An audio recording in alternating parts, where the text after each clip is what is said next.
आपण पाहत आहात महाराष्ट्रातील number 1 channel action Maharashtra news. नमस्कार, ॲक्शन महाराष्ट्र न्यूज चॅनलमध्ये आपलं सगळ्यांचं स्वागत आहे।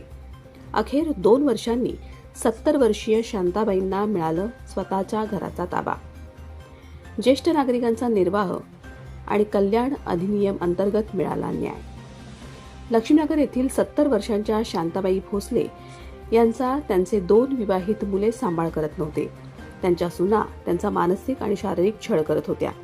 त्याविरोधात शांताबाई भोसले यांनी पुणे उपविभागीय अधिकारी तथा पीठासीन अधिकारी दिवाणी न्यायालयात दावा दाखल केला होता।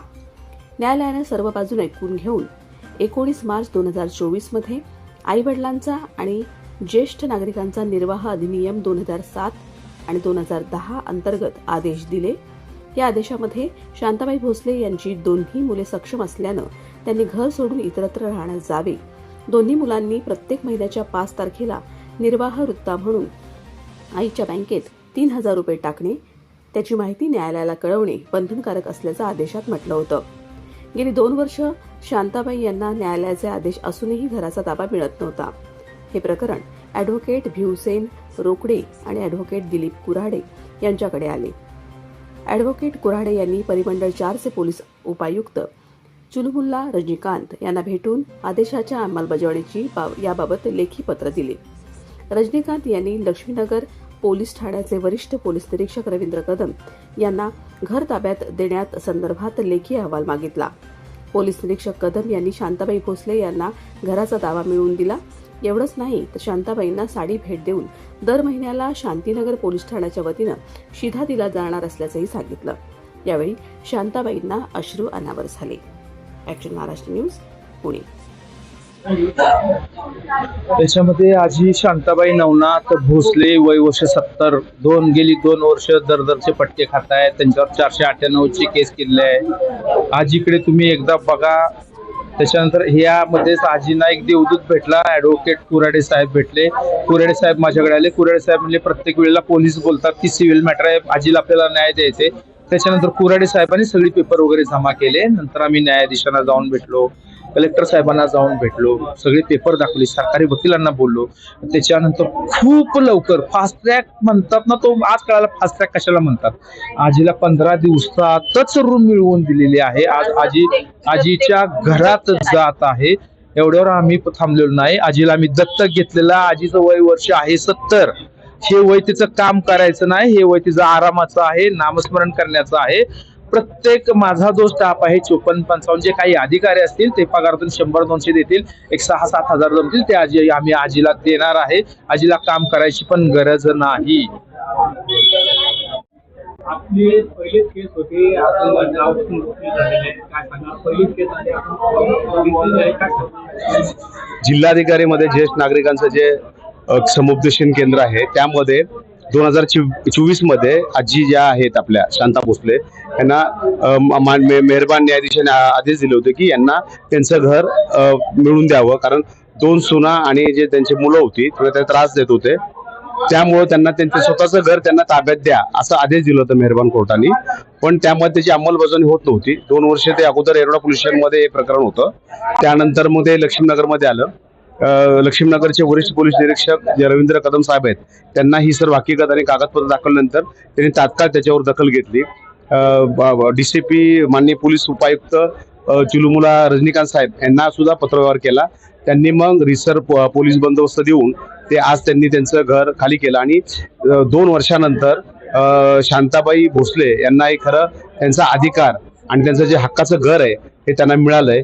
तर त्याबद्दल खरं म्हणजे लक्ष्मीनगर पोलीस स्टेशनचे वरिष्ठ पोलीस निरीक्षक रवींद्र कदम साहेब यांनी तत्परतेने ही कारवाई केल्याबद्दल त्यांचं सुद्धा खरं कौतुक करावं तेवढं कमी आहे। जर का अशा घटनांमध्ये जर का पोलिसांनी सक्रिय सहभाग घेतला तर मला वाटतं अनेक प्रश्न असे सुटू शकतात। मी 2 वर्ष खूप हिंडले, इतकीच हिंडले, कुणाची साथ नव्हती, कुणाचा आधार नव्हता, काय नव्हता। इथं जा तिथं जा, इथं जा तिथं जा, पण कुणी काय माझी दखल घेतली नाही। मग हे साहेब ह्या साहेबांना भेटले, ह्या साहेबांनी माझी दखल घेतली। मग तिथून मग त्यांनी काय तिथे परिशिक्षण घेतलं। मग त्यांच्याकडून मला साथ भेटली। मी त्यांच्या आधाराने मग मी त्यांच्याशी चालले.